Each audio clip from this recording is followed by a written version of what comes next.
All right, we are live. I am not Bret Lagasse. I'm Bobby Melendez, and you are watching Huddle Up and Wait. Of course, I'm Bobby. You're watching the Finns Talk Sports Network. Huddle Up and Wait with co-host Dave Stager. What's up, brother? Man, you know what? I just want to go ahead and say I'm glad to be back. Feels like I haven't seen you guys in forever. We're just waiting on my awesome co-host Bret to get in here. But it's just Bobby. You're still with us in the back usually, and it's good to have you up front because people need to see that beautiful face. I mean, I'm feeling good though. I know all of us were injured on Thursday night and Friday night, and are sick or something. So I'm just glad we're all feeling better, and we get to watch the last preseason game a little bit earlier. We are all going in the regular season, but tonight we review the NFC East and the AFC East. And I know it's a couple of your favorite divisions, being that we are on the Finns Talk Sports Network. That's right. We got to talk some Dolphins, and Evan is watching. Thank you, Evan, as always, for tuning in. Everyone who's tuned in. Again, if you haven't yet, hit that like and subscribe button. Finns Talk Sports Network. We got a fun show tomorrow on overtime. It is the fantasy football draft. It's going to be a blast. Dave is participating. Bret, if he's there, is participating. No, it's going to be, we got a lot of Evan will participate. He'll be live. We'll be doing the draft live. It's going to be exciting. Man, first off, before we get started on the AFC and NFC East divisions, why don't you tell us a little bit about our affiliate partner, Badass Beards? Badass Beard Care, guys, if you need to go get a veteran-owned company with inventory that's out the wazoo, they got beard bombs, they got beard oils, they got beard gel, they got beard moisturizers, they got everything you need there, plus more for other hair and care essentials. Like I said, veteran owned. That's why we paired up with them. But we definitely appreciate them taking care of us and slapping their logo because of the fact veterans take care of veterans. But you know what? Let's go ahead and jump right into it, man. I mean, let's go dive right into NFC, some of the big storylines. I mean, I know that the logo with what was made had Tyron Smith, but I got to go ahead and jump and say it.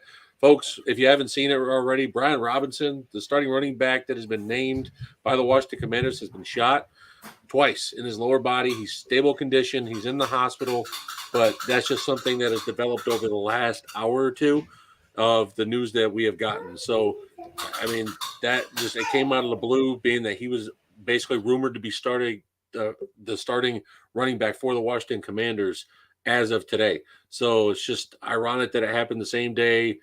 And a little Sean Taylor vibes came through on Washington, being that he had gotten robbed and attacked as well. Supposedly it was two guys that was waiting for him from his car to his house, and he had gotten carjacked. So, I mean, prayers up to Brian, heal up. We don't know if he's going to be ready for week one, but I just want to make sure he's healthy. Doesn't sound like there's too much of a major scare, but they are keeping an eye on him in the hospital after getting shot twice. Moving on, Tyron Smith. Bobby, this is a nasty injury, man. This was in practice, I believe, a joint practice. I watched the video. It was basically non-contact. Tyron Smith had a little bit of a shove, but it was basically non-contact. He ripped the hamstring off the bone, Bobby. He didn't just tear the hamstring. He ripped it off the bone. Oh man, it's a huge hit for the Cowboys, right? I mean, now they're desperately looking. I know that they are high on the Jaguars. I was reading that report that they were high on the Jaguars, Walker Little, as they're trying to find a replacement. They're kind of, they'll be watching these cuts in this fourth week going into the regular season because, I mean, it's really going to impact the division as a whole. Not just the Cowboys, because the Cowboys, what maybe for some people were the favorite of that division. But if you take out Tyron Smith, you take out the protection for Dak and Ezekiel Elliott. I mean, how's that going to impact the other guys in the division, like the Giants? Dan Jones, new coach Brian Dable, does Saquon Barkley stay healthy? Then you look at Washington. You just brought it up with Brian Robinson. Really, to me, the Commanders. It really falls down on their quarterback in that division. And it's pretty even, when it comes to the NFC East, in my opinion. So that was a huge hit. I don't know how much it affects the Cowboys because of the talent-wise, in terms of talent, but it is definitely a huge hit, in my opinion. Well, they have Tyler Smith they drafted from Tulsa this year in the first round, and they can slap him at left tackle. He has played left tackle at Tulsa before, so it's not an issue there. I can see him playing it, but it's just the experience. You have Tyron Smith, who's had all pros, Pro Bowls. He has the production there. He fits the scheme well. I just think that it's a big leader, locker room leader hit, in my opinion. Tyrone Smith is one of those guys that gives the marching orders to the offensive line in terms of what needs to be the standard and while he's on the field. And I feel like with him missing, you're kind of missing that drum beat. I know you have your center and your interior offensive linemen there that are decent, but man, I don't know. Zach Martin, he's a stud, but I mean, I can't see them moving out the left tackle. No, I do they know shouldn't touch him. They reached out to Andrew Whitworth, and he said, "Yeah, I'm not coming out. I'm done." No, he's retired. He said he's done. He's not coming back. They have reached out to him a few times, begging. He used the word begging him to come out of retirement. But again, like you said, they drafted that kid. I think the Cowboys will figure it out. But it's like what Evan has brought up in the comments in regard. That's why so many people want to get rid of preseason. They did limit it down to 3 games, but I get the preseason. You want to get those younger guys because in regards of Dolphin fans like Evan, and myself, if there wasn't a preseason, you want to see how good a player like Skylar Thompson, the quarterback, is playing right now. So I get preseason. It's just in regard to the starters, it's a big time risk because you lose somebody like Tyron Smith. It really could impact your season. And then talk about Washington, the running back position. They got Gibson out there. How confident? Yeah, but they've relegated him to punt return duties. They do not like him. He's fumbles. So what do you think they're going to do? What do you think? Do you think? We don't know I know they say he's in stable condition. I'm talking about Robinson, but I don't think he's gonna be ready before the season starts, man. If he's ready for week 1, he is one of the toughest guys I've ever seen after getting shot and then coming back to play in the game. But there's guys out there that are on the verge of getting cut, in my opinion. Guys like Kenyon Drake. He's serviceable. If you go watch him, Washington go pick him up. They have Gibson on the roster, but they have him down to punt blocking and punt return duties. That's how much he's fallen off in that offense in the favor of Ron Rivera. So that's why I'm worried if they're not going to go with him. And they've got a decent O-line. They did lose Brandon Sheriff, was an all-pro guard down. I believe he went to Jacksonville. And you said Carson Wentz. He's got weapons there now. Absolutely. You've got Terry McLaurin. You've got Jahan Dotson. You've got Logan Thomas. You've got Curtis Samuel. But the question is, Carson Wentz had a ton of weapons and a running back in Jonathan Taylor in Indy last year, and he couldn't even make the playoffs with him. So I don't know, man. I that's the thing. I talk about Miami with Tua, and again, he could be that this year, but Miami to me is a quarterback away from being a legit contender, and Tua can grow in that. But it same kind of goes with Washington, in my opinion. That talent, they are a quarterback away from being, a legit playoff contender at least. But it really falls on Carson Wentz, and I don't trust Carson Wentz at all as a starting quarterback. Man, you know who I want to talk about? And Evan brought it up, the Eagles. They lost 48-10 last night in preseason. Of course, their starters didn't start. It's preseason. Yeah, I know, but everybody hangs their head. Players have great plays, and all of a sudden they're the MVP candidates. And, it's preseason, but still. But, last year, I think I had them. I think you guys discussed this a little bit last week or, on one of the prior episodes. And I actually said Eagles could possibly be the number 1 team. Of course, yesterday was not a normality or anything like that. But Jalen Hurts, Devontae Smith, A.J. Brown, Miles Sanders, defense, Brandon Graham. They got a decent squad, man, and I think they're going to put up a real good fight for the top spot, maybe with the Cowboys. What are you thinking about the Eagles' chances this season? I think the Eagles are going to take the division, hands down. I think they didn't have any competition to begin with after the Eagles revamped their roster. I feel like them bringing in guys on defense like Nakobe Dean, Jordan Davis from Georgia, both from the national champion defense. Bradbury out of Georgia. And I don't know. And then you pair them up with Fletcher Cox, like in the middle. That defensive line is going to be nasty. And I really like the fact that Eagles have stuck with their offensive line. And like Brandon Brooks, he got injured last year, but he's back. And Lane Johnson's still there. I really am. I think his name is Muala. I can never pronounce his name. I'm sorry. Is it Mualata or something like that? I can never pronounce his name right. I can picture him in my head, but they finally got him to develop the way they wanted to, and he has looked great at left tackle. So I just think the Eagles, with how Nick Sirianni is going to run that offense and Jalen Hurts, the way he plays, he finally has an opposite of Devontae Smith and A.J. Brown. They have their 1A, 1B combination. Dallas Goedert's still there. I just think Eagles have the better overall roster. I don't trust Dallas because of the fact we've seen Dak go how many times in the playoffs. He hasn't been able to get it done. Zeke hasn't been able to get it done. Sure, they can score points, but it doesn't help when the other team is scoring more points. So we've seen Dak and them throw up 300, 400 yards in a game, and they don't do anything to get the W on the board. Plus, Mike McCarthy, I don't know, after watching that play calling and the coaching last year in that San Francisco game, I still have big questions about that. Who runs the show? Is it McCarthy or is it Jerry Jones? Like, obviously it's Jerry Jones pulling the strings, but it doesn't look like McCarthy has any pull for what he wants to do in that room because Kellen Moore is still the offensive coordinator, and I think the guy's a joke anyways. I don't like Kellen Moore. That's just me. I don't know about that. I like Kellen Moore. I can't stand him. I think. Let me apologize first off, because people hear that. Got my youngest daughter. I was supposed to be backstage producing. She's our cheerleader. She's the cheerleader. So if that's what you're hearing, I wasn't supposed to be live tonight, but I am filling in for Mr. Legassi as hopefully he's doing all right. I'm sure he is. But just want to apologize ahead of time to the viewers. You're watching Huddle Up and Wait on the Finns Talk Sports Network. Hit that like and subscribe button. But no, you brought up a great point. Evan was talking about they don't have a bell cow, that Sanders is not a bell cow back. Oh, here comes Legassi. Yep.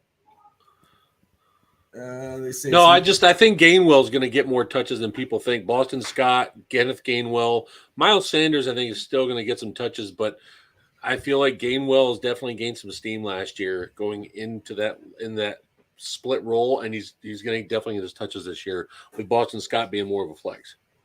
No, for sure. And you were bringing up the not only what they've done on offense, what they've done on defense. You brought up some of the additions.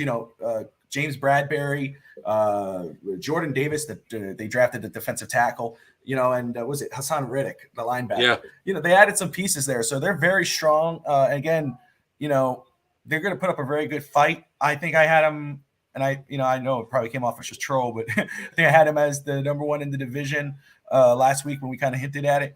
The Giants, that's another one. New head coach, Saquon Barkley, health-wise. What do you think about the Giants, man?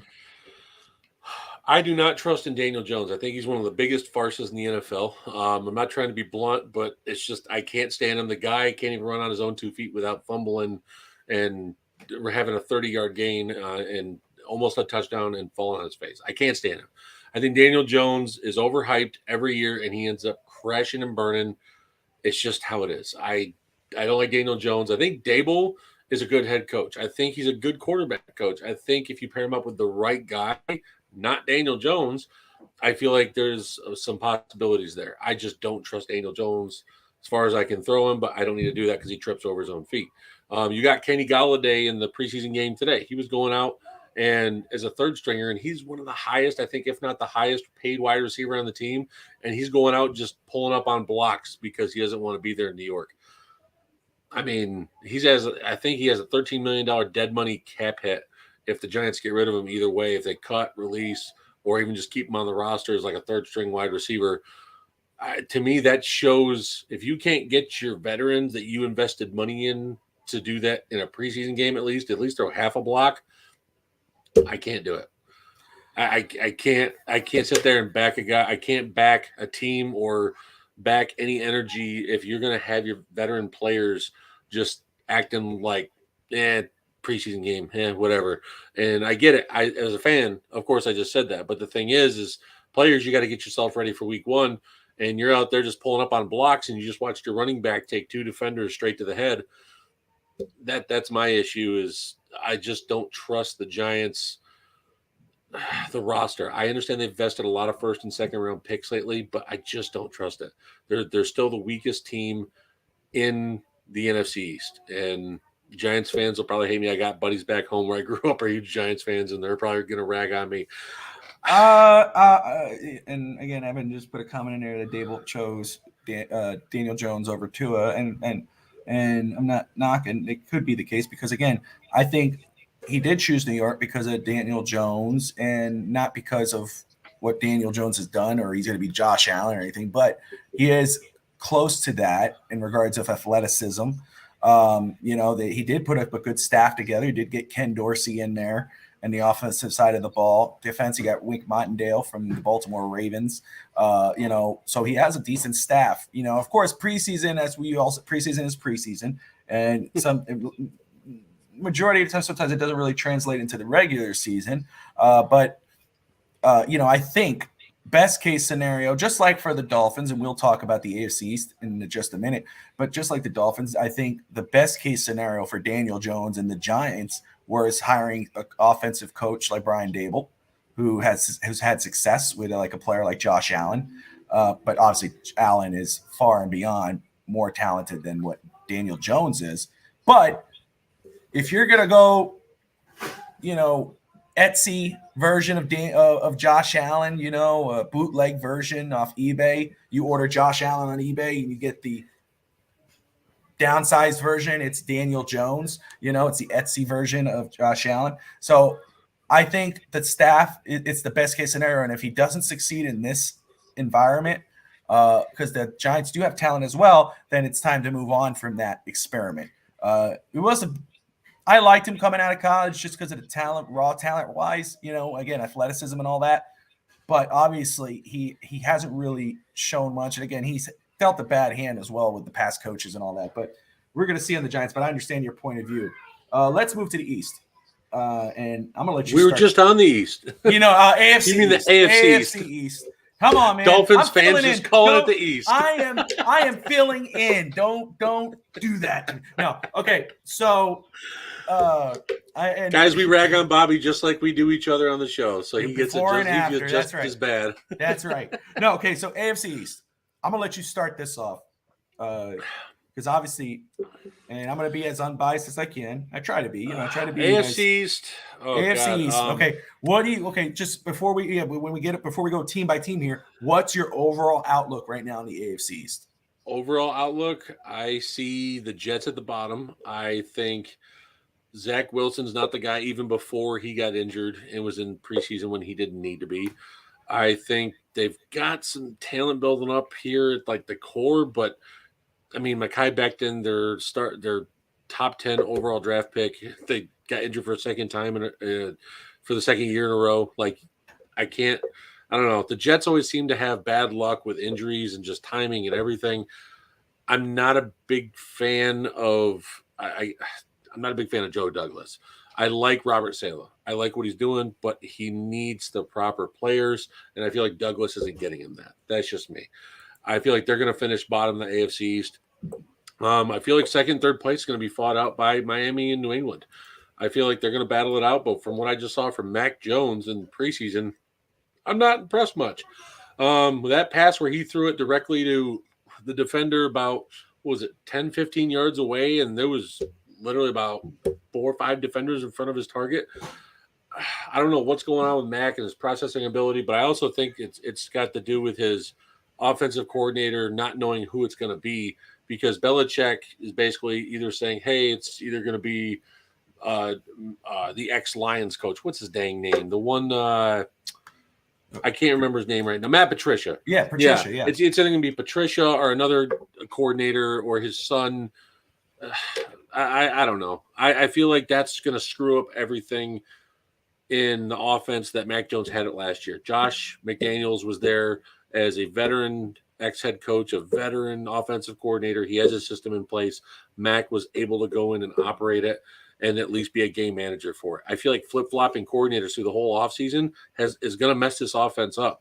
And I'll give the Dolphins the nod over the Patriots here for second place because of the fact of the Patriots got a great defense still. Bill Belichick's a great mind on defense. He can put together C and D grade guys in the draft on offensive line, and then all of a sudden they're all pros. I don't get it. It's Belichick has done that for decades. It's just how he is. No, for sure. And that's why I think the Patriots have a shot to be a low end wild card. I really do. But Mac has got to get it in gear, because as much as the coordinators, I was trying to blame them a minute ago, it still falls on the players for actually executing the play. And when we saw that, I think the Dolphins are going to actually get the playoffs this year. But it all depends on Tua. He's got everything in place. That's how I see it. He's got the offensive line. He's got weapons. He's got running backs. He's got a new head coach to basically favor the QB, let the run game do the work, and you just play within the system. You've got a good defense already there. I like what Mike McDaniel is doing in Miami, but we got to see Tua come through. This is his shit or get off the pot year. I know there's Tua stands everywhere in Miami, and I know Bret's one of the few guys that's like against Tua and everyone hates him, but I don't hate Tua. I think he has talent, but I don't think he's this elite talent some people make him out to be either. I think Tua's talented, but I don't think he's this guy you can put him up there with like Justin Herbert type stuff. But that's a trigger word. That's a trigger. That's fine. I'll pull that trigger all day long because I love Justin Herbert. I do think though the Dolphins will make the playoffs, but I still give it to the Bills. No, for sure. No, they've got such an overall good team. Josh Allen has proven it. He's been there, done that in the playoffs. He's gone toe to toe with Chiefs and Patrick Mahomes and all that. So that's just me. I think the Bills are going to take it, but I do think the Dolphins can take over that second spot and knock off the Patriots. And not saying the Patriots won't make the playoffs, but it's a very slim chance, especially you already got a stacked AFC West with those three teams possibly making it. So it's going to be tough for another team to come out like that. No, I think the order is absolutely correct. I can't disagree with that. I think Buffalo number 1, Miami 2, New England 3, Jets 4. I will say about the Jets though, the offseason wise, I don't mind their GM. I actually like their GM, but what he did in the draft, just that. Offseason wise, free agency, it was embarrassing. I know a lot of fans over there were pissed, were embarrassed. People were ragging on him. Tyreek chose the Dolphins over the Jets. Zach Wilson. Secondhand embarrassment, off the field, on the field, his mom, all that crap. But they killed it in the draft. I wanted to go back and I wanted to go back and look at it because I remember. I love Sauce Gardner. Sauce Gardner. That was one of my guys. Yeah, Garrett Wilson, wide receiver. Jermaine Johnson, Breece Hall. Just to me, and so forth. Max Mitchell eventually. They had a very good draft, and then they're a good young squad. And I hate the Jets with a passion. More than any team in the AFC East. That diarrhea. Really. Green. I can't stand the New York Jets with a passion. As much as the Patriots have dog walked the division for how many years, you hate the Jets the most? Oh gosh, yeah, I hate the Jets with a passion. I hate everything about them. The Patriots, they'll get theirs, and they're getting theirs right now after years of Deflategate, Cheatgate, whatever you want to call it. I was amazed because I'm like, wait, the Jets? It's like me. No, there's no team. And it's so much so that my daughter hates them. My niece hates them. My son is being a troll. He says he wants to play the Jets in Madden. I told my wife yesterday I may disown him. But no, yes, the Jets with a passion. Buffalo, if you're talking about, as a fan-wise, as a Dolphin fan, I don't like any of the teams in the division, but teams I can, it kind of goes Buffalo, New England, and then the Jets way down there. Like when I see, I don't understand how people can be a fan of the Jets. It's just a horrible team all around. You can't tell me otherwise. But anyway, back on the unbiased side, they had a very good draft, but they're not doing anything in the division. I don't know what's going to go on with Zach Wilson. We'll see how whatever his name is, Robert Saleh does. Flacco did not look good in preseason. Flacco's past them. Flacco should be done. He should have retired. And, but they got good young players to look forward to. On another team eventually once they get released or decide to be traded or whatever. They'll get a good squad eventually. Patriots, Mac Jones has not looked good in preseason, and I get it again, preseason, but he has not looked good. The staff, like you said, it's been turned over. But again, it's Bill Belichick. He gets a player off the street. He'll go into Papa John's, finds the 500-pound guy, put him on the offensive line. The guy becomes a all-pro offensive lineman. It's just what he does. And I know he has a chip on his shoulder. I'm never going to sleep on Bill Belichick or the Patriots just because of Belichick. And no, he's not better than Don Shula, and he never will be. He was never undefeated. He never got caught for cheating. I mean, he got caught for cheating. Don Shula hasn't. But he is still one of the best of all time. I got to give him the respect. He's only won with Tom Brady, though, so that's all I'm going to say. So, yeah, I got him third. And then Buffalo, you got to give it to them. I mean, right? Best quarterback in the division. I don't know. Is the bias going to come out here? No. I'm going to say no. I'll say. I mean, I think that's why a lot of my guys are guys here in the network, Dolphin fans, and Evan and everything. They'll get on me because I like to count myself as being realistic, and realistic-wise, being realistic, the Buffalo Bills, you have to put them there at number one, right? Josh Allen is just the guy has a crazy arm, athletic, MVP candidate.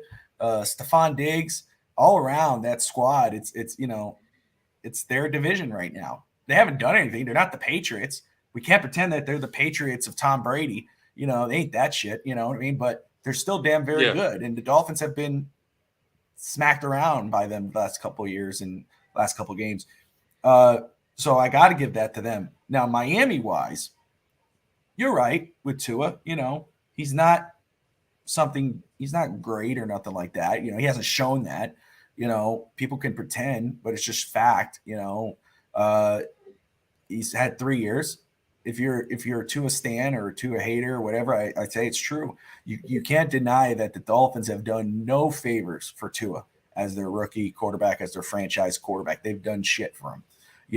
Offensive line, weapons, all this. This is the first year, and yes, maybe they were forced to keep him because they wanted Tom Brady. They wanted Deshaun Watson, and none of that worked out. And good riddance for Deshaun Watson.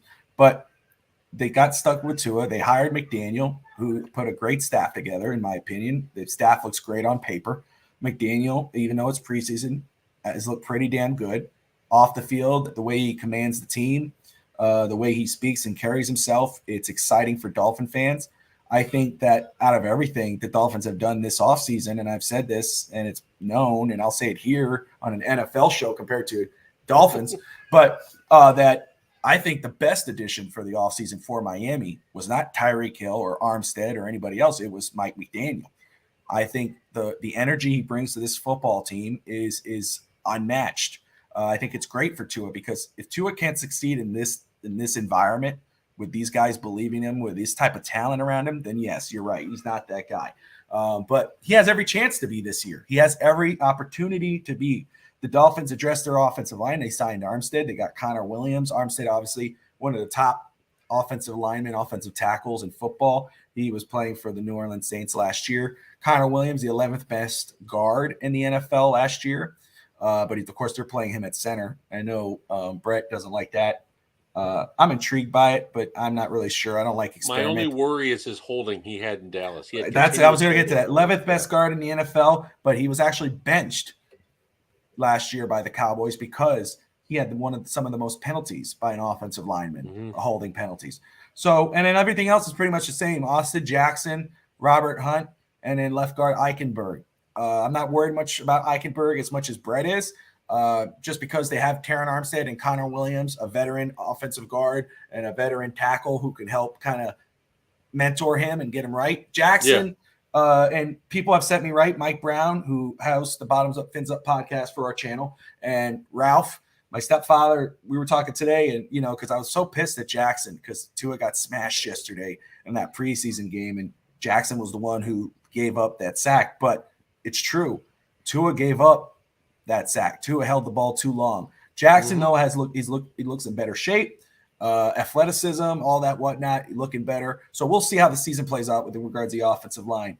Tyreek Hill had his first showing yesterday, and he looked good. Couple plays, only 2 catches, looked damn sharp. People go crazy on that 60-yard throw with Tua. You got the Tua stands going nuts. Oh, it's a beautiful throw. And you got the Tua haters going, oh, but it wasn't accurate, whatever. Look, it was still 60 yards. Yes, it wasn't over the top. It wasn't right in the breadbasket. It was to the left of Tyreek, but that's why you signed a guy like Tyreek Hill. So he can make that play, so he could chase down that ball. Because if it was Jakeem Grant, it would have been an incomplete pass. Tyreek Hill makes a huge difference for a quarterback like Tua. And Jalen Waddle will get a chance to play. Miami has a lot in its favor. But again, you're absolutely right. Like you said earlier, it absolutely falls on the quarterback. If Tua succeeds, this team will succeed. And he doesn't need to be Russell Wilson or Drew Brees. Everybody wants to throw that because he's as short as Brees. And, I guess I don't know if he looks like Wilson or whatever. I don't know why people bring it up because he doesn't need to be that. For Dolphin fans, I'd say his ceiling, in my opinion, would be Chad Pennington. He doesn't need to be some big arm. He has to be accurate, protect the football, don't make mistakes. Mike Brown of the Bottoms Up Fins Up says Jay Fiedler. If Dolphin fans who remember Jay Fiedler, who was the last quarterback to win a playoff game for the Dolphins? Jay Fiedler. Talented offense, Rondé Gaston, Chris Chambers, Ricky Williams, Lamar Smith, Conrad, Jason Taylor, Zach Thomas. Forgive me. I know you're a Packers fan. I'm going off here. Oh, I follow NFL, so I know exactly what you're talking about. Perfect. But, again, ultra-talented football team, a lot of talent, mid-tier quarterback, maybe lower-tier quarterback. He's definitely not as talented as Tua is, but Jay Fiedler, and they went to the playoffs and won a football game. Wouldn't it be great as Dolphin fans who are watching and everything, to see your team at least win one playoff game? Not go to one playoff and then lose, get blown out, but actually win, or maybe even just compete. It'd be good to see. So Tua doesn't need to be something great. He just needs to protect the ball, be accurate. Chad Pennington, Jay Fiedler is what I'm looking for in Tua. Yeah, and you know what? You mentioned earlier the energy of Mike McDaniel, and I can speak to that being a Packers fan because Mike McDaniel is part of a group with Matt LaFleur, Kyle Shanahan, Arthur Smith, of guys that are called the QB Collective. And they're this new brain trust basically on how to come in and basically run an offense with the easiest way possible while grooming guys and basically getting the system together. And I love stuff like that. And I mean, that's the same thing LaFleur brought to Green Bay because it was this negative cloud what McCarthy had over them. And LaFleur came in and it's like we saw him in press conferences. We saw him on the OTAs in the first part of the offseason or the draft rooms. And it's like the fresh of breath there, oh my God. And that's what McDaniel's like for Miami. I already see it when he comes into press conferences. He's goofy. He's awkward. He's funny. He's just a very laid back guy. And you never got that before with Brian Flores. And I'm not knocking Flores. He's a more of a hard-nosed guy, and that's how he is. But McDaniel is a very laid-back guy, and you can see it when he comes in. But players today love that type of energy. They love that where they're not going to come in and get that hard-nosed right on them like Flores would. But if you look, I mean, Shanahan out there in San Francisco, he's very in tune with his players, and that's how Mike McDaniel was when he was out there. Same thing with Robert Saleh in the Jets. He is even though he's a defensive guy, he's a very player-oriented type of head coach, and that's the way these QB Collective guys are for that group off the field that basically is building offenses and adapting them each year together after they meet. So that's why this whole Shanahan offense from Mike Shanahan, where everything came down, it's basically spread like wildfire, and it's made its way to the AFC East. No, yeah, and that's the thing too, because I'm always give people full disclosure about what I feel about guys. I don't try to change it up or whatever. I try to tell you exactly what I thought at the beginning and how I feel now. Mike McDaniel was not my choice. Again, it was a Twitter push type of thing for Dolphin fans. They saw a picture. He looked like an IT guy or a guy who thought he was cool, and all the fans say, "Oh, I want this guy as my coach." And I was like, "Nah, man, I ain't into that rookie coach anymore. I didn't want Brian Dable. I did not want Mike McDaniel. I wanted a veteran coach because the Dolphins have gone through that freaking rookie coach thing again. When's the last time the Dolphins won a playoff game? It was a veteran coach and Dave Wannstedt. Yeah. And, then they got Saban, I think Jim Bates. Well, he was interim coach. Excuse me, Saban, Cameron, Philbin, Soprano, Tony Soprano, Adam Gase, Brian Flores, whatever. they haven't done a damn thing. Maybe go to a playoff game, lose, and then they're out for 3 years and then they're fired. So I wasn't really into it. Where Flores failed, in my opinion. I don't try to get into Tua talk, because it's always his side, her side, and the truth. But in regard, what I think he failed was just personnel decisions. On the field where you start Fitzpatrick, then you bench Fitzpatrick when you're winning, and you start Tua, and then you pull Tua during his rookie year. You don't give him a shot just to outgrow. Do you think the owner had any pull over that too, with the situation he went through and the reports he came? Well, that's the issue too. I mean, the owner. It's. And I'm not trying to make bad blood. I'm just no. That could be now, is because I remember he's the one who basically blew the whistle on your guys' owner. Well, supposedly the owner, but again, his side, her side, the truth. In regards to that, but the owner, I'm sure, pushed for the tank for Tua thing because he sees everybody was hyped on. He says, "Oh, I draft Tua," then he doesn't really like what he's seeing. First it was draft Lamar Jackson, then it was push for Tua, then it was you got Tua, didn't like it. Then he's like, "Okay, no, let's go after Tom Brady." Tom Brady was before Tua, excuse me. Then Brian Flores wasn't for it. They drafted Tua. Then he's like, "Well, let's try to get Deshaun Watson." Then let's go back for Tom Brady. So that's where the owner, I don't know if he had anything to do with pulling Tua for Fitzpatrick again, but he's had a hand in some of these decisions as well. But, a lot of times you look at Lamar Jackson, who would you rather have if you're a Dolphins fan, Jackson or Tua? Who would you rather have? And I know people are going to have the bias thing in there, Tom Brady or Tua. If you just take the teams out, it's I definitely he hasn't been wrong, but the thing is that he has had it, but it's really the person. And in regards to Flores alone, personnel decisions were bad. Staff positions, hiring staff offensively on the offensive side of the ball was bad. Didn't do Tua any favors. Had 3 offensive play callers just damn ridiculous. So that's the one. But McDaniel, that's why I was a little off on McDaniel, because I was more worried about what type of staff he was going to put together.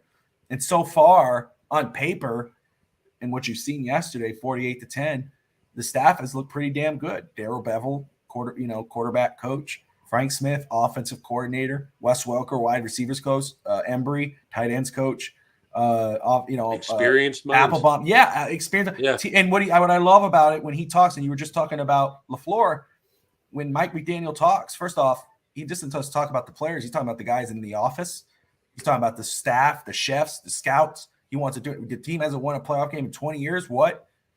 These guys bust their ass every day and they haven't done it. It's the energy. And then, when he talks about what he wants to do with the players, molding the playbook around the players, freaking teachers, being teachers. That's the other thing. Mm-hmm. We're a coach. We need to teach these guys how to play. It just, so far, I'm glad that I didn't get what I wanted. I'm glad that, for the first time I didn't get what I wanted. Despite what my wife says, I don't mind being proved wrong. It's rare. I don't mind it though. And I hope that McDaniel's one of the rare people to prove me wrong. But so far I've been very happy with Coach McDaniel. I think he's gonna make a huge, even if the Dolphins don't do something this year or Tua doesn't be the guy, I think the Dolphins found their long-term head coach just based off what I've seen so far, even before he's coaching. Building the culture from ground up, and that's culture what matters. Right there. Culture. Absolutely agree with that. And I mean, I also he did bring in Raheem Mostert and Chase Edmonds and all these other running backs that can fit his scheme, because it's exactly what Kyle Shanahan did. He took all of 4 different running backs and said, "You're going to do this style running. You're going to do this on this style running. You're going to play this game for this style running, and then we're going to leave it at that." And that's how Mike McDaniel is going to run his run game, and that's why I'm staying away from every Dolphins running back for fantasy as I can, because I don't know which one's going to have a good day. No, yeah, I would not. And don't put your cards on the table there, Dave, for tomorrow. But I'll just say, I'm just letting you know. I agree with you. If you're if you're doing fantasy football like we will be doing tomorrow, our draft for our first ever fantasy league for our network. I think I'm the one Packer fan mixed in with a ton of Dolphins fans. Yeah, I think we got some different guys in there, but you're right. We got a lot, but tomorrow that show's gonna be fun, man. Just talking about, I know we're at the 40-minute mark here, and so we'll talk about that very quick. But yeah, I agree with you though on the running backs. I would not. I do have one more question. How do you feel about Trey Flowers? I saw he signed for about a $2.1 million deal. Love it. Again, the defense did good yesterday. I've been a little worried about the Dolphins defense because the Dolphins had two different defenses last year.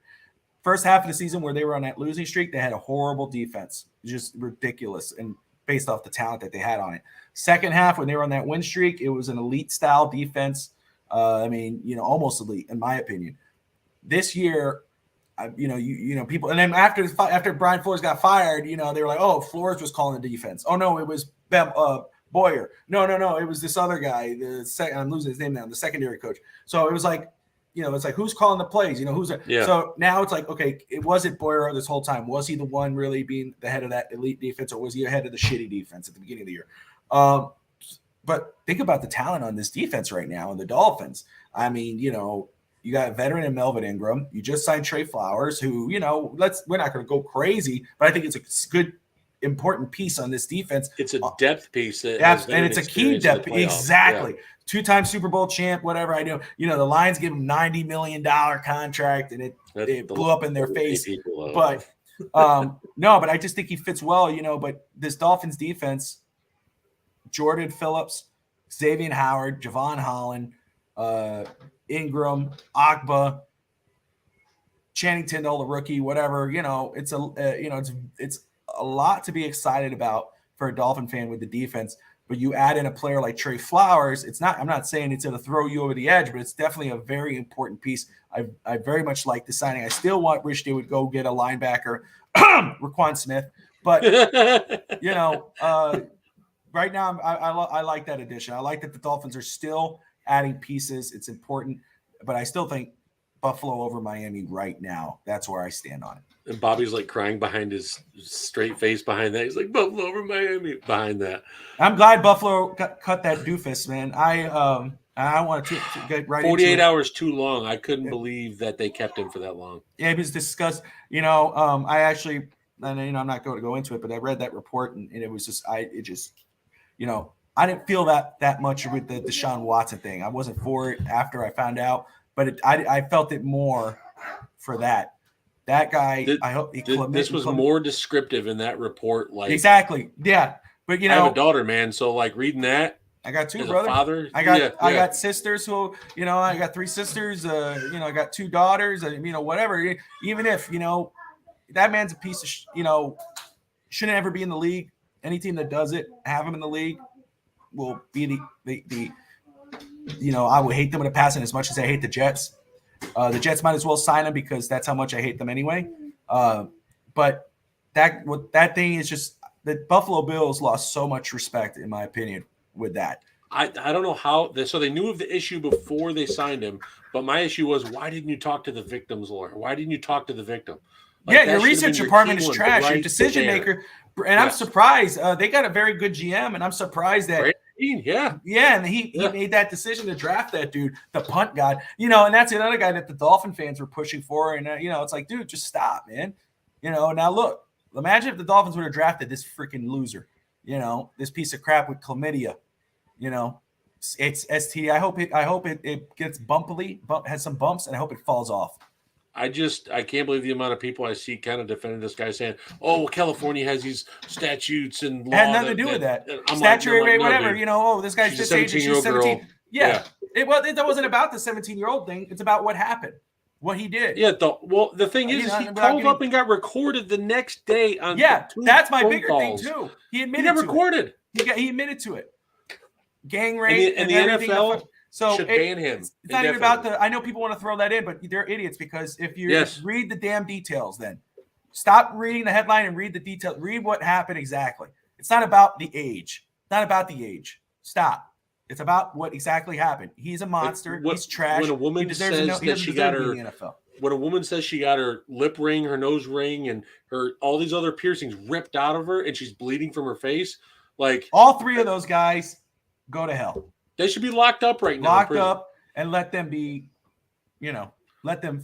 And guess who get people in prison hate? Child molesters, rapists, right there. Go enjoy it. Enjoy it. Hey, you know what? I did want to. I know this is an AFC East and NFC East show, and I know we don't want to end on a bad note like that. But man, you know what? I got to say, I am ready for the regular season. I know Oh, we got yeah. one more division to go. Next week, we'll be able to cover the South.